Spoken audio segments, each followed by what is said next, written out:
Uganda. Ay makasika ny Uganda. Makasika ny Uganda dia i Museveni. Museveni no andresy amin'ny fifidianana. Fa tsy i Bobby. Dia izay ny vaovao-nitranga tamin'ny 17 ny volana Janoary namarina tao Kampala fa ny vokatry ny fifidianana dia nanamarina fa i Museveni tokoa no nandresy tamin'ny fifidianana filoham-pirenena. Izany hoe naverina teo amin'ny fitondrana indray izy. Fa amin'animpaminany tamin'ny 15 volana Janoary 2024 raha ny mahakasika ny Uganda hoy izy dia Museveni.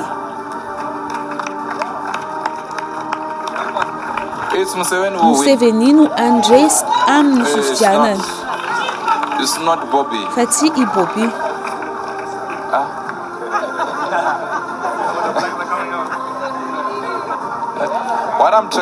Ina moa ny zavatra tiako hazavaina aminao Andriamanitra ho tonga amina toerana anankiray ary manala zavatra anankiray rehefa tena misy antony tokony anoloana ny zavatra iray iny.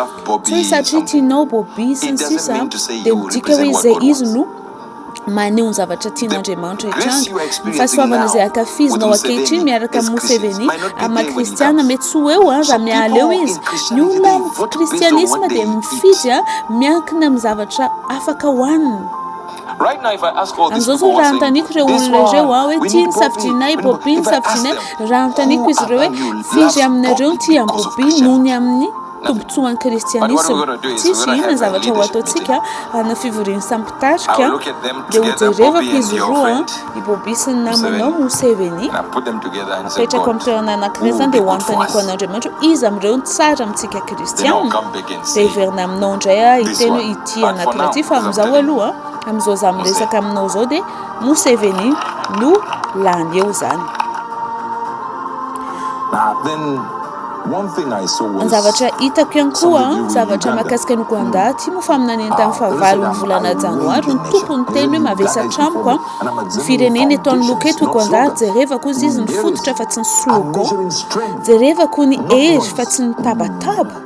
Uganda tsy firenena malemy ianao ny firafitra anao mandrafitra ny fizarataona ny mandrafitra ny raha anao ary sarotra hozongozona ianao zavatra mijoro amin'io firenena io dia mijoro miaraka amin'ny fitsipika ty dia tsy firenena miova noho ny tsindro azy leno. Zao ny zavatra tenenin'Andriamanitra hoe raha eninao tsara izy mety miteny ianao hoe tsy nahino tsara azy. Raha lazaina miteny hafa ninona zavatra eritreretinao atao dia tsy hisy fiovana. Tia ny ambara zany dia izao hoe io zavatra zay efa eo io dia tena zavatra mavesatra ka sarotra no analana azy eo. Ka ny olona zay mitady fiovana dia mila tokony hanana fatakarana ny vesatra zany. Raha tokony hiampita amin'ny ambaratonga hafa ny firenena dia tsy tokony vokatry ny fifidianana na grevy fa vokatry ny intercession na ny vavaka atao zany tsisy fiovana hoy izy.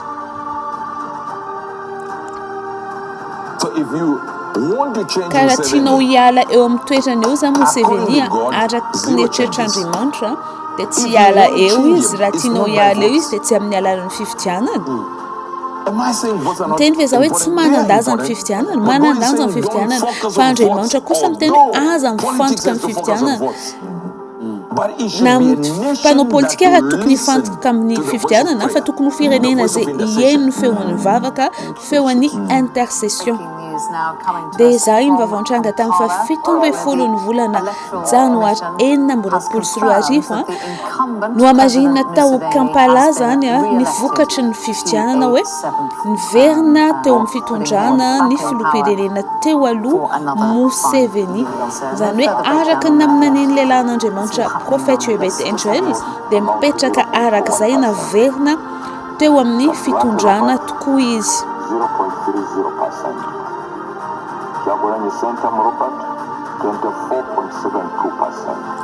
Eto moa izy dia mitanisa ny vato nireo izay miaraka ny latsaka amin'ny fifidianana ny filoham-pirenena tao Uganda.